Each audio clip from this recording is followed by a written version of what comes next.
Bismillahirrahmanirrahim. Assalamualaikum warahmatullahi wabarakatuh. Selamat pagi anak-anak. Apa kabar kalian semua? Semoga kalian dalam keadaan sehat walafiat. Baik, pada pagi hari ini kita akan belajar kembali pada pelajaran sejarah kebudayaan Islam tentang Bab 3 kelahiran Nabi Muhammad Shallallahu Alaihi Wasallam di halaman 32 sampai 36. Keadaan kota Mekah menjelang kelahiran Nabi Muhammad Shallallahu Alaihi Wasallam. Menjelang kelahiran Nabi Muhammad Shallallahu Alaihi Wasallam, sebagian besar penduduk Mekah menyembah berhala, seperti yang dilakukan bangsa Arab lainnya. Demikian pula akhlak atau tingkah laku penduduk waktu itu sangat buruk. Mabuk-mabukan sudah menjadi kebiasaan mereka sehari-hari. Kebanyakan masyarakat Arab menjadi saudagar kaya. Namun, banyak di antara mereka yang menggunakan hasil usahanya untuk berjudi, berfoya-foya, dan mabuk-mabukan. Di antara mereka ada yang menjadi golongan bangsawan. Para bangsawan suka memperkerjakan orang miskin yang dianggap sebagai budak. Budak itu dapat diperjualbelikan seperti hewan. Nah, ini adalah gambaran menjelang kelahiran Nabi. Oleh karena itu, lahirlah Sayyidina Muhammad SAW di muka bumi ini. Karena sebab ini, perilaku orang-orang jahiliyah yang sangat buruk akhlaknya.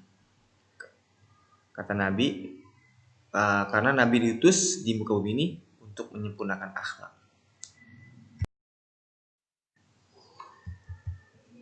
Dalam hal kepercayaan, penduduk Mekah sangat percaya kepada berhala dan menyembahnya. Mereka juga percaya kepada tahayul, misalnya tentang adanya hantu yang berkeliaran di padang pasir, berkeliaran di padang pasir.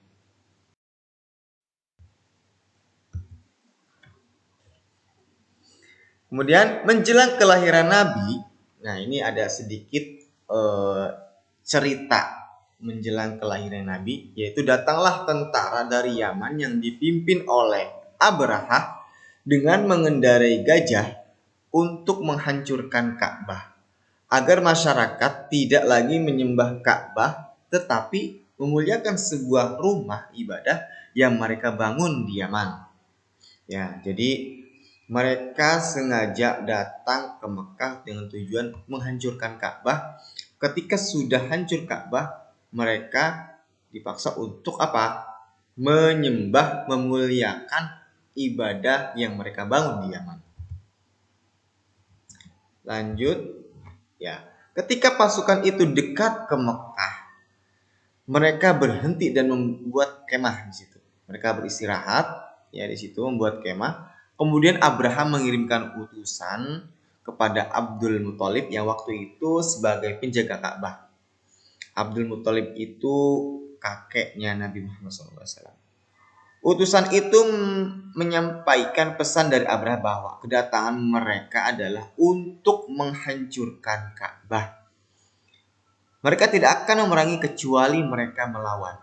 Namun kenyataannya mereka malah merampas harta penduduk Mekah, termasuk ratusan ekor unta milik Abdul Muthalib.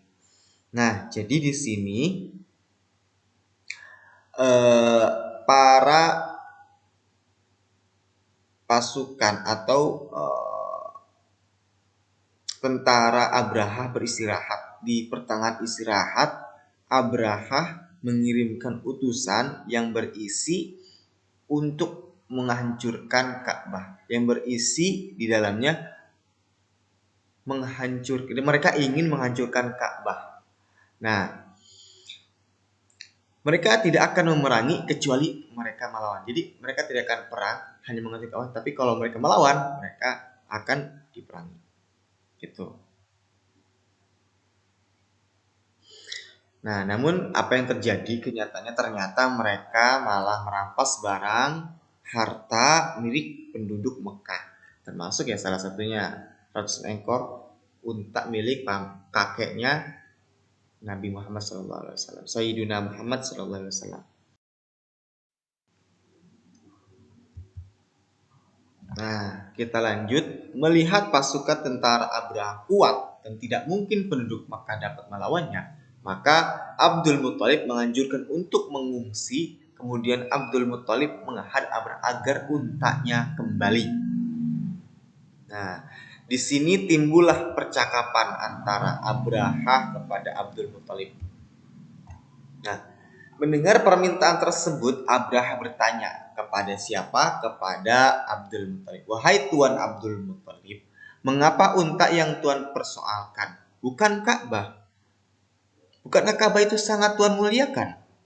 Abdul Muthalib menjawab, unta-unta itu milikku. Aku wajib mempertahankan dan melindungi milikku. Sementara Ka'bah milik Allah. Ya, Allah lah yang akan melindunginya.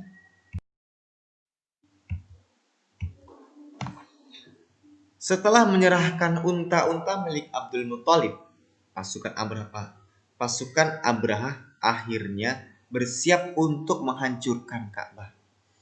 Namun Allah Subhanahu wa taala melindunginya dan mengutus burung ababil untuk membawa batu kerikil yang sangat panas. Burung ababil itu melempari tentara Abraha dengan batu kerikil hingga binasa.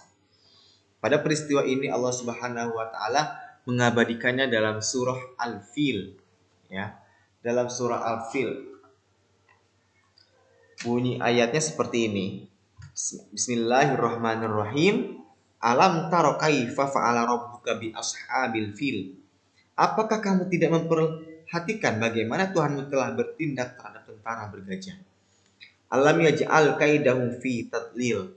Bukankah dia telah menjadikan tipu daya mereka untuk menghancurkan Ka'bah sia-sia? Warasala alaihim tayran ababil, dan dia mengirimkan kepada mereka burung yang berbondong-bondong. Tarmihim jaratin min sijil, yang melempari mereka dengan batu yang berasal dari tanah yang terbakar. Faja'alahum ka'asfin ma'kul, lalu dia menjadikan mereka seperti daun-daun yang dimakan ular. Ya. Itu Allah abadikan dalam surah Al-Fil yang terdiri dari 5 ayat.